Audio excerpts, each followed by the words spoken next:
Hi, this is Fairy and we are going to start probability chapter.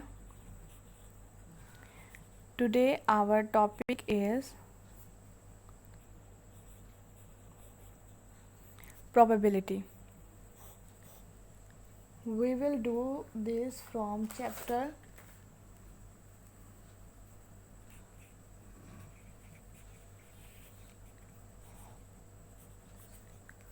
probability and statistics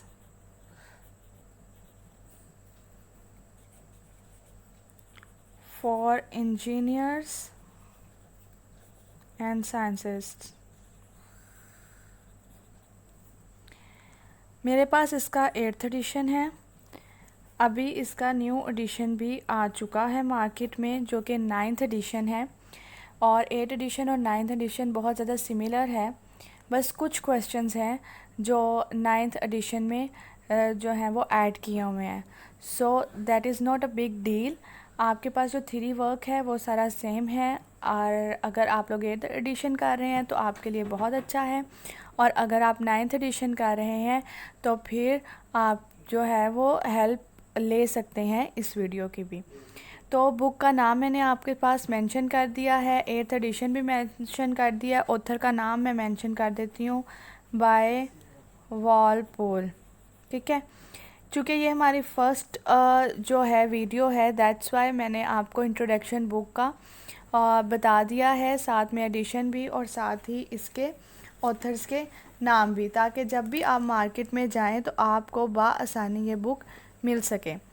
okay जी, हम अब इसका chapter number 2 करेंगे। We are going to do chapter 2। ठीक है, chapter 2 का नाम है प्रोबेबिलिटी। So section 2.6। अभी मुझे 2.6 का जो है वो बोला गया था कि 2.6 में जो है डिफ़िकल्टीज़ हैं, तो लेट्स सी कि 2.6 सेक्शन क्या है। That is on page number 82। सबसे पहले मैं आपको 2.5 के बाद 2.6 सेशन का थ्योरी वर्क है, देन उसकी एक्सरसाइज है। तो सबसे पहले मैं आपको इसके फार्मूलाज बताऊंगी कि इसमें कौन कौन से फार्मूलाज यूज़ हुए हैं, देन हम इसकी एक्सरसाइज जो है वो सॉल्व करना स्टार्ट करेंगे। अच्छा, जब हम एक्सरसाइज सॉल्व करना स्टार्ट करेंगे तो उसका ये थ्योरी वर्क में जितने भी फार्मूलाज हम पढ़ेंगे वो तमाम यूज़ होंगे। Let's start. सबसे पहले है हमारे पास conditional probability. Conditional probability. So what is conditional probability? इसका सब फॉर्मूला है the conditional probability of B given A. So we will write over here formula B given A is equal to probability of A intersection B, probability of A, where probability of A is greater than 0. It is understood कि अगर आपके पास probability of A equal to 0 होगा या 0 से less होगा, जो probability है that is always in positive numbers। ठीक है, और secondly नेगेटिव नंबर नहीं एग्जिस्ट करती और ज़ीरो होगा तो ये तमाम वैल्यूज़ ख़त्म हो जाएंगी। इस वजह से ये कंडीशन साथ में गिवन है that probability of A is greater than zero. ठीक है, क्योंकि प्रोबेबिलिटी की हम डेफिनेशन में पढ़ते हैं कि प्रोबेबिलिटी लाई करती है 0 से 1 के अंदर अंदर। ठीक है, so it is positive and it contains between 0 and 1। तो दैट इज़ आवर कंडीशन। और कंडीशनल प्रोबेबिलिटी में हम पढ़ते हैं बी ऑन ए। ठीक है, हम बेसिकली कंडीशन प्रोबेबिलिटी बी की निकालते हैं फ्रॉम इवेंट ए। ठीक है, इसमें हम करते क्या हैं, intersection divided by probability of A. जो इसका इंडिपेंडेंट वेरिएबल होगा ना, नीचे डिवाइड करना है। ठीक है, so this is the formula of probability, conditional probability. इसके क्वेश्चंस मैं अभी आपको एक्सप्लेन नहीं करूँगी, एग्जांपल्स आप अपने तौर पर ख़ुद पढ़ सकते हैं, क्योंकि मैंने जब क्वेश्चंस करवाने हैं तो उससे मैं आपको बताऊंगी कि क्यों आपके पास कंडीशनल प्रोबेबिलिटी आनी है और किस तरह से आनी है। Examples you will read by your own. अब अगर आपके पास इंडिपेंडेंट इवेंट्स हों तो उसके लिए आप क्या करते हैं, ठीक है। अगर आपके पास इंडिपेंडेंट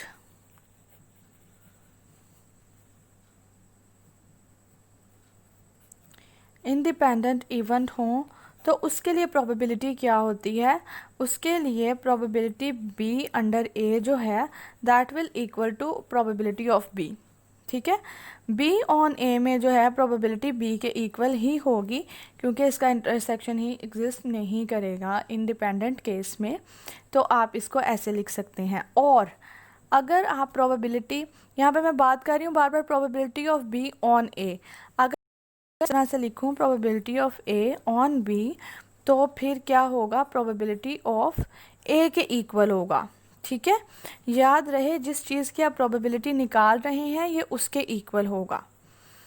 ओके जी, उसके बाद हमारे पास मल्टीप्लिकेटिव रूल है, उसको भी मैं आपको मेंशन करना यहाँ पे ज़रूरी समझती हूँ। मल्टीप्लिकेटिव रूल,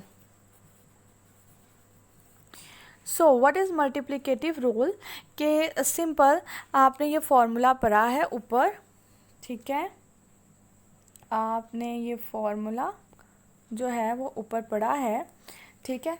तो मल्टीप्लिकेटिव प्रॉपर्टी में क्या होगा कि अगर मेरे पास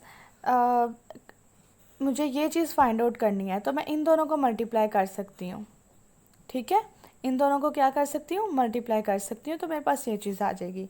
लिहाजा ये ही मेरे पास मल्टीप्लिकेटिव प्रॉपर्टी है कि इसको मैं आसानी मल्टीप्लाई कर सकती हूँ जिससे मेरे पास ए इंटरसेक्शन बी आ जाएगा। You can write over hair, तो मैं इसको इस तरह से लिख रही हूँ, ठीक है। तो आप भी इसको इस तरह से लिख सकते हैं, यानी कि सिंपल वर्ड्स अगर मेरे पास कंडीशन प्रोबेबिलिटी और इंटरसेक्शन गिवन हो तो मैं पी ऑफ ए भी निकाल सकती हूँ, और अगर मेरे पास ए इंटरसेक्शन बी गिवन हो तो मालूम करना हो मैंने ये, और ये दोनों वैल्यूज़ गिवन हो तो मैं इन दोनों को मल्टीप्लाई करके ये भी निकाल सकती हूँ और कंडीशन प्रोबेबिलिटी भी निकाल सकती हूँ। लिहाजा इस तीनों वैल्यूज़ में से जो सी एक वैल्यू मिसिंग होगी मैं उसका आंसर निकाल लूँगी दूसरी दोनों वैल्यूज़ को ऑपरेट करके। तो ये मेरे पास हो जाता है मल्टीप्लिकेटिव रूल। उसके बाद हमारे पास है the two events A and B are independent then, अच्छा जी, अब एक बात तो हमने डिस्कस कर ली कि condition probability multiply by probability of A होगी, लेकिन अगर हमारे पास ये चीज़ एग्जिस्ट करती है, अगर हमारे पास इंडिपेंडेंट वेरिएबल है और उसके लिए मैंने इंटरसेक्शन निकालना है, मैंने जो इंटरसेक्शन निकालना है वो निकालना है किसके लिए, इंडिपेंडेंट के लिए। तो इस केस में मैं क्या करूँगी, इस केस में probability of A multiply by probability of B, that's it, ठीक है। तो ये कुछ फार्मूलाज हैं जो आपके इस चैप्टर में इंक्लूड हुए हैं। इसके अलावा एक लास्ट फार्मूला हमारे पास है 2.6 सेक्शन के अंदर जिसमें आपके पास तमाम वैल्यूज़ का इंटरसेक्शन है। अगर देखें ये मैंने ए और बी का इंटरसेक्शन लिया, कंडीशन प्रोबेबिलिटी अप्लाई कर दी। अब अगर मेरे पास इंडिपेंडेंट होगा तब इंटरसेक्शन लूँगी तो उसकी प्रोबेबिलिटी अप्लाई कर दी। अब अगर मेरे पास जो है इंटरसेक्शन आ जाता है तमाम वैल्यूज़ का, I am writing over here, ये मेरे पास तमाम वैल्यूज़ का इंटरसेक्शन आ जाता है, तो मैं क्या करूँगी, तो मैं इसी कंडीशन को यूज़ करते हुए आगे, लेकिन जो मेरे पास ये डिवाइडेड वाला होगा ये एक एक इंक्रीज़ करता जाएगा, ठीक है। और वैसे भी यहाँ पर ए और बी है तो इसका मतलब है दो डिफरेंट इवेंट है, और इस यहाँ पर A1, A2, A3, A4 है तो इसका मतलब इवेंट ए के सब आगे जो है सब इवेंट्स हैं, ठीक है। यानी कि मेरे पास जो एक्सपेरिमेंट ए है उसके इवेंट्स हैं A1, A2, A3 and AK।